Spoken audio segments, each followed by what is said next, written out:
Direction le Costa Rica, magnifique pays d'Amérique centrale, réputé entre autres pour son excellent café, mais aussi depuis quelques années pour son cacao.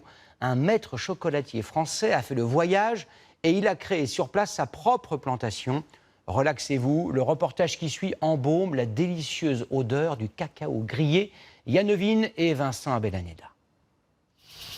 Elles sont superbes. Pour lui, c'est comme s'il avait de l'or entre les mains. C'est assez magique de se dire qu'avec ça, on va faire notre propre chocolat.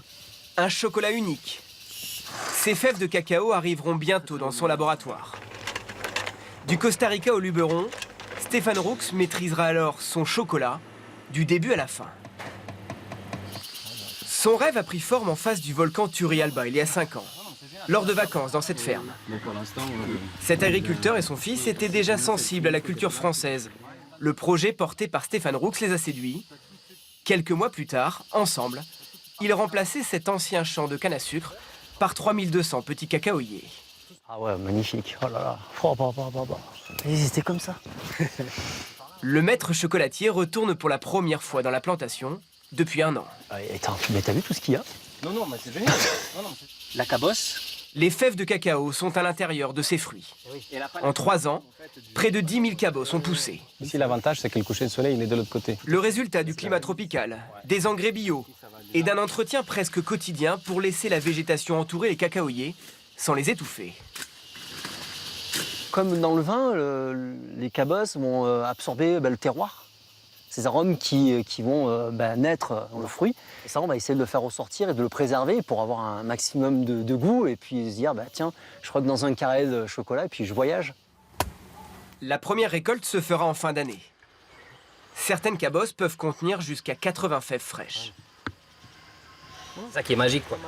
De prendre un produit comme ça qui n'a pas du tout le goût du chocolat et retrouver après tout un processus, tout un savoir-faire.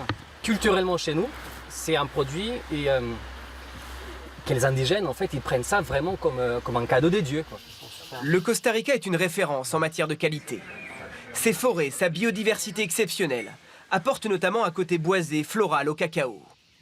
Il y a 50 ans, une maladie a dévasté de nombreuses plantations.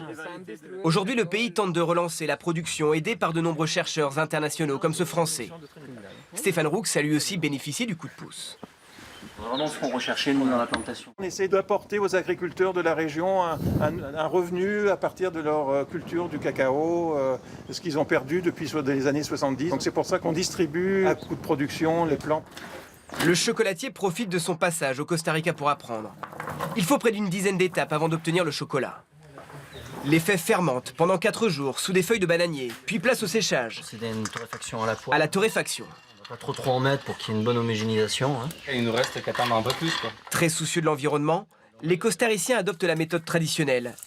La cuisson doit être lente. Et ça sent déjà. Pour ne pas brusquer les arômes.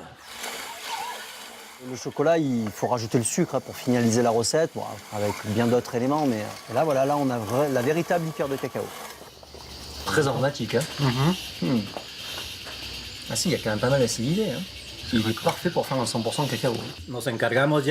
Nous, on s'occupe de donner la première graine. Et Stéphane s'occupe de donner la touche finale au chocolat. Et j'en suis très fier. Avec un équipement bien plus professionnel, ces 3 amis envisagent de produire jusqu'à 3 tonnes de cacao par an.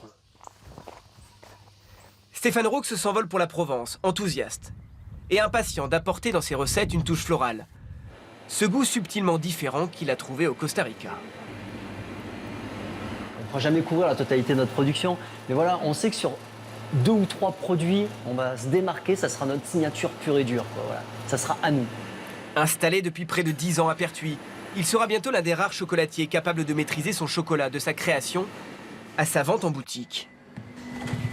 Son produit se vendra légèrement plus cher, mais surtout il veut étonner et attirer de nouveaux clients, avec l'espoir qu'à chaque bouchée, il les emmène un peu avec lui de l'autre côté de l'Atlantique.